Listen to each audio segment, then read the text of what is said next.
আগামী জাতীয় সংসদ নির্বাচনে 237 আসনে প্রার্থী ঘোষণা করেছে হারু প্রার্থী বিএনপি।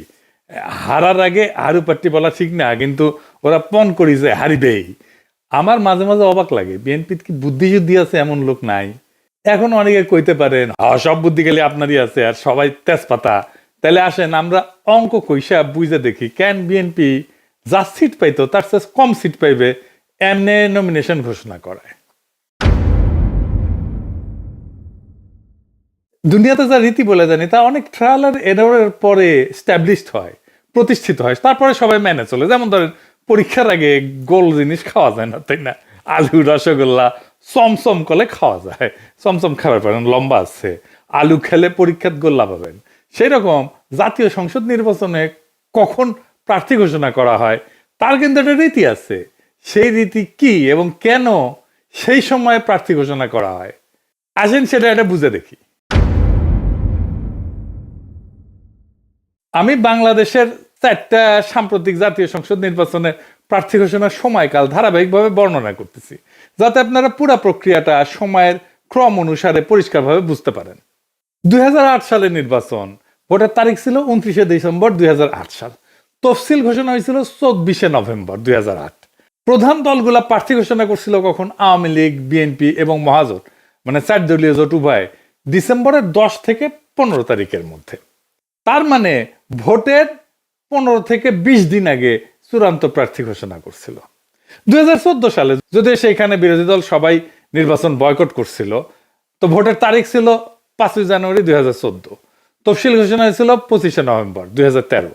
প্রধান দলগুলো প্রার্থী ঘোষণা, আওয়ামী লীগ ডিসেম্বরের শুরুর সপ্তাহে চূড়ান্ত প্রার্থী তালিকা দেয়। বিএনপি তো নির্বাচনে অংশ নেয় না, বর্জন করছিল। সময়ের ব্যবধান 30 দিন। 2018 সালে নির্বাচন হইল 30শে ডিসেম্বর, তফসিল ঘোষণা 8ই নভেম্বর।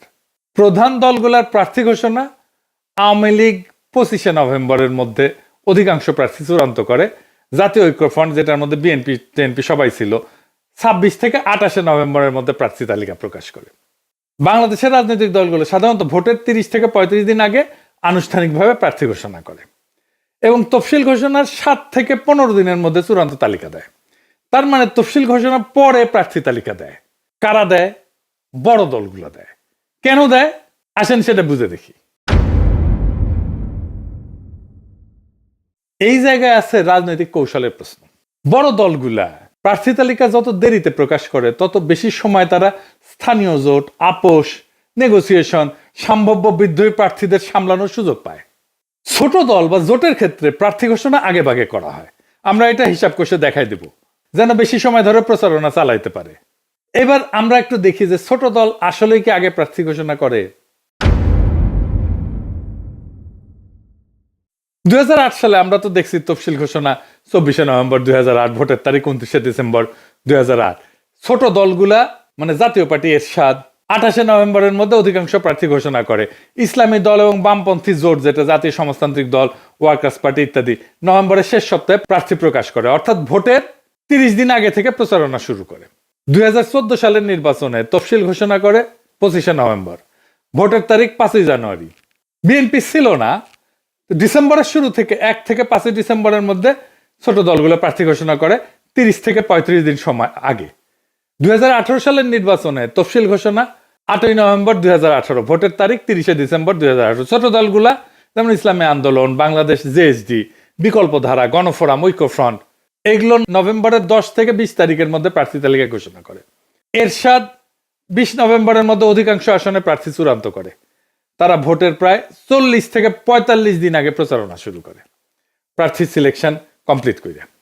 তার মানে ছোট দলগুলো হিসাব করলে দেখা যাবে ভোটের প্রায় 45 থেকে 50 দিন আগে তারা মাঠে নামে এবং প্রার্থী চূড়ান্ত করে ফেলে। ছোট দলগুলা তফসিল ঘোষণা 5 থেকে 10 দিনের মধ্যে প্রার্থী ঘোষণা করে এবং ভোটের অন্তত 45 দিন আগে থেকে প্রচারণা শুরু করে দেয় তাদের প্রার্থী নিয়ে, কারণ তাদের প্রচারণা সীমিত বাজেট নির্ভর এবং ব্যক্তি নির্ভর, তাই আগে ভাগে মাঠে নামাটাই টিকে থাকার উপায়। বড় দলগুলো কেন দেরি করে প্রার্থী ঘোষণা করে এটা আরেকটু বুঝে দেখি। আগে বলছি, আবার একটু বুঝে দেখি। এর পিছনে অনেক রাজনৈতিক এবং মনস্তাত্ত্বিক কৌশল কাজ করে। দেরিতে প্রার্থী ঘোষণা করে বড় দলগুলো একাধিক রাজনৈতিক উদ্দেশ্য একসঙ্গে অর্জন করতে পারে। যেমন 1 নম্বর, স্থানীয় জোট এবং দর কষাকষির জন্য সময় পায়। বড় দলগুলো সাধারণত স্থানীয় পর্যায়ে জোট সমঝোতা অ্যাডজাস্টমেন্ট পলিসি করে থাকে। যেমন কোনো আসন অন্য জোটের দলের জন্য ছেড়ে দেওয়া বা স্থানীয় প্রভাবশালী নেতাকে বুঝায় সরানো, তাকে বসায় দেওয়া। যদি প্রার্থী আগে ভাগে ঘোষণা করে তাহলে সে আলোচনাগুলো অচল হয়ে যায়, কারণ প্রার্থী ঘোষণার পর আসন ভাগাভাগি করা রাজনৈতিকভাবে কঠিন হয়ে পড়ে। তাই তারা ইচ্ছা করে প্রার্থী তালিকায় শেষ মুহূর্ত পর্যন্ত গোপন রাখে, যাতে আসন বিন্যাস জোট রাজনীতি চলমান এবং নমনীয় থাকে। যেমন 2018 সালে আওয়ামী লীগ মহাজোটের সঙ্গে আসন ভাগাভাগির জন্য প্রার্থী তালিকা বারবার পিছাইছে।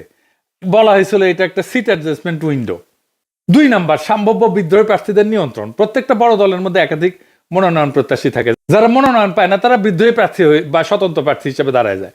যদি নাম আগে ভাগে ঘোষণা করা হয় তাহলে যারা বাদ পড়ছে তারা সময় পেয়ে যায় বিকল্প প্রতীক সংগ্রহ, প্রচারণা করা, দল বিরোধী ক্যাম্প গঠনের, তার ফান্ড কালেক্ট করার। তাই দলগুলা বিলম্ব করে যাতে বিদ্রোহীদের সময় কমে যায় এবং শেষ মুহূর্তে তারা যেন সংগঠিত হইতে না পারে। 3 নম্বর, প্রতিদ্বন্দ্বী দলগুলো তার প্রার্থী নির্বাচনের কৌশলটা জানা এবং পাল্টা চাল দেওয়া। বড় দলগুলো অনেক সময় বিপক্ষ দলের প্রার্থী তালিকা আগে ভাগে পর্যবেক্ষণ করে তারপর নিজেদের তালিকা প্রকাশ করে। এতে তারা দেখতে পারে কারা মাঠে শক্তিশালী, কারা দুর্বল, কোন আসলে সেফ বেট। তারপর তারা নিজের মনোনয়ন সমন্বয় করে এমন প্রার্থী দেয় যারা সেই এলাকায় ব্যক্তিগতভাবে জনপ্রিয় বা আর্থিকভাবে শক্তিশালী। খুবই সিম্পল হিসাব। 2008 সালের নির্বাচনে আওয়ামী লীগ বিএনপি জোটের প্রার্থী তালিকা প্রকাশের পর কিছু আসনে কৌশলগতভাবে প্রার্থী বদল করছিল। কিন্তু 4 নম্বর, গণমাধ্যমের অ্যাটেনশন ম্যানেজমেন্ট আর কি। প্রার্থী তালিকা প্রকাশ করাটাই বড় দলের জন্য একটা মিডিয়া মোমেন্ট, কিন্তু সাংবাদিক, ভোটার, প্রতিদ্বন্দ্বী সবাই তখন মনোযোগ দেয়। তাই বড় দলগুলো এই ঘোষণাটাকে একটা রাজনৈতিক নাটকীয়তা বা কৌশলগত সময় নির্ধারণের ইভেন্টে পরিণত করে। তাই দেরিতে প্রকাশ মানে মিডিয়ার ফোকাস ধরে রাখা, আলোচনা দীর্ঘায়িত করা এবং প্রচারণার মোমেন্টাম বজায় রাখা। 5 নম্বর, আভ্যন্তরীণ দ্বন্দ্ব ঠান্ডা রাখা। অনেক সময় দলের কেন্দ্রীয় নেতৃত্ব একাধিক লবির মধ্যে ভারসাম্য রাখতে চায়। আগে ভাগে প্রার্থী ঘোষণা করলে লবিগুলোর চাপ বাড়ে, ক্ষোভ, গণবিক্ষোভ, এমনকি প্রার্থী বর্জনের মতো পরিস্থিতি তৈরি হয়। তাই দলগুলো শেষ মুহূর্তের একটা সেটেলমেন্ট প্যাকেজ দেয়। কাউকে এমপি প্রার্থী, কাউকে ভবিষ্যৎ পদ, কাউকে প্রতিশ্রুতি দেওয়া দলের ঐক্য রক্ষা করে। নির্বাচনের একটা ইকোনমি আছে। এই নির্বাচনী ইকোনমিটাকে ম্যানেজ করা, এটা প্রভাব কেনাবেচা নিয়ন্ত্রণ করা। যেমন প্রার্থী ঘোষণার পর থেকে ভোট পর্যন্ত অর্থ, প্রভাব, পৃষ্ঠপোষকতা এগুলো সক্রিয় হয়। বড় দল যত দেরিতে প্রার্থী চূড়ান্ত করে তত বেশি তারা অর্থনৈতিক প্রবাহ নিয়ন্ত্রণে রাখতে পারে, নিজেদের নিয়ন্ত্রণে। এবং মানি পলিটিক্স যেটা, এটা অনিয়ন্ত্রিত বিস্তার থাকাইতে পারে, অন্তত আংশিকভাবে। তাই বড় দলগুলোর জন্য দেরিতে প্রার্থী তালিকা প্রকাশ করা কোনো বিশৃঙ্খলা না, এটা এক ধরনের কৌশলগত টাইমিং পলিটিক্স, যেখানে সময়কে নিয়ন্ত্রণ করে তারা আভ্যন্তরীণ সংঘাত, স্থানীয় প্রতিদ্বন্দ্বিতা এবং নির্বাচনী ক্যালকুলেশন এটা নিয়ন্ত্রণ করে। তফসিল ঘোষণার দিন থেকে ভোটের দিন পর্যন্ত বড় দল টাইম ম্যানেজমেন্ট করে প্রতিদ্বন্দ্বীদের চাইতে আগায় থাকে। বিএনপি আগে প্রার্থিতা ঘোষণা করে ছোট দলের মতো আচরণ করে ফেললো, আভ্যন্তরীণ কোন্দল বাড়ায় দিল, বিদ্রোহী প্রার্থীদের সংগঠিত হওয়ার সুযোগ দিল। ধরেন কুমিল্লার হাজী আমিনুর রশিদ ইয়াসিন, কুমিল্লার 6 আসনে বিএনপির মনোনয়ন পায়নি। ওনার সমর্থকেরা রাস্তা অবরোধ করে বিক্ষোভ করতেছে, দেখেছেন স্লোগান দিচ্ছে কি দেখেন, মির্জা ফখরুল, তারেক রহমান কাউরে বাদ দিচ্ছে না। শোনান এইটা সাহেব।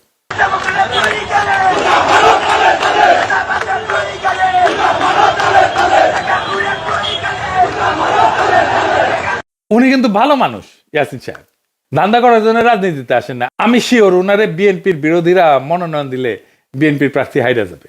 লক্ষ্মীপুর স্যারে আসম আব্দুর রবের জন্য এবিএম আশরাফুদ্দিন নিজানরে মনোনয়ন দেয় না।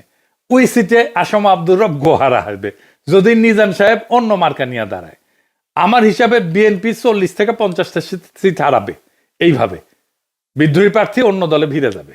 হারাধনের 10টি ছেলে রইল বা কি এক, এমনিতেই ক্ষমতায় যাবে কিনা সেটাই প্রশ্ন। তার মধ্যে ভুল কৌশলে সিট হারানোর কাম করলো, মানে মোটে মা রাধে না তপ্ত আর পান্তা। আর কি মহা ভুল করিছে। খালেদা জিয়াকে মনোনয়ন দিছে 3টে আসনে, এটা একটা ডিজাস্টার হবে। আমি সমস্ত রেসপেক্ট, খালেদা জিয়ার প্রতি সমস্ত রেসপেক্ট রেখে বলতেছি, খালেদা জিয়া সবকিছুর ঊর্ধ্বে থাকবেন। ওনারে আমরা সবকিছুর ঊর্ধ্বে রাখতে চাই, আর ওরা বিএনপির নেত্রী বানাইতে চায়। উনি কেন ইলেকশন করবেন?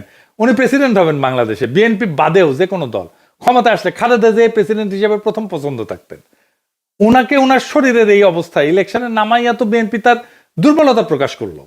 মানে ম্যাডাম তো গত 14 মাসে কোনো পলিটিক্যাল কাজে যুক্ত ছিলেন না। উনি সেরিমোনিয়াল প্রেজেন্সে যেখানে দরকার সেখানে থাকবেন, যেখানে শারীরিক সক্ষমতা লাগে সেখানে ওনাকে টাইনে আনা তো মোটেই ঠিক না।